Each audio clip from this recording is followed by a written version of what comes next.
ভারী বোঝা সঙ্গে অজানা আর দীর্ঘ পথ না থেমে একটানা যাত্রা করা সহজ নয়। সামনে অনেক চ্যালেঞ্জ থাকে, আর তার কাঁধের ওপর ভর করে দেশের অগ্রগতি ত্বরান্বিত করার একটা গুরুদায়িত্ব। এরা আমাদের দেশের ট্রাক চালক, যারা নিজের গন্তব্যে পৌঁছানোর জন্য নিজের স্বাস্থ্যের ঝুঁকি নিতেও রাজি।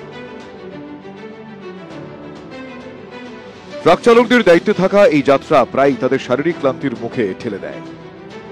সেফ লাইফ ফাউন্ডেশনের এক প্রতিবেদনে বলা হয়েছে, একজন ট্রাক চালক দৈনিক প্রায় 12 ঘন্টা গাড়ি চালান এবং আনুমানিক 400 কিলোমিটারেরও বেশি দূরত্ব অতিক্রম করেন, যার সরাসরি প্রভাব পড়ে ট্রাক চালকদের মানসিক ও শারীরিক স্বাস্থ্যের ওপর। এই ধরনের সমস্যা প্রায় ট্রাক চালকদের পথ দুর্ঘটনার ঝুঁকি বাড়িয়ে দেয়। সেভ লাইফ ফাউন্ডেশনের একটি সমীক্ষা অনুযায়ী দেশের প্রায় 49% ট্রাক চালক ক্লান্তি অথবা ঘুম থাকা সত্ত্বেও তারা দীর্ঘ সময় জেগে থাকেন এবং দূরপাল্লার যাত্রা নির্ধারণ করেন।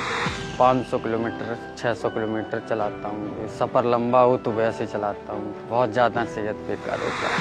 ট্রাক ড্রাইভারদের ক্লান্তি কম করার জন্য আজ দেশের পরিকাঠামো উন্নতির সঙ্গে ট্রাক তৈরির বিভিন্ন কোম্পানি, নীতি নির্ধারক কমিটি, ট্রান্সপোর্টার আর ইন্ডাস্ট্রি সবাইকে একসঙ্গে কাজ করার প্রয়োজন, যাতে ট্রাক ড্রাইভারদের ক্লান্তি একটু কম হয় আর তাদের যাত্রা সুরক্ষিত হয়।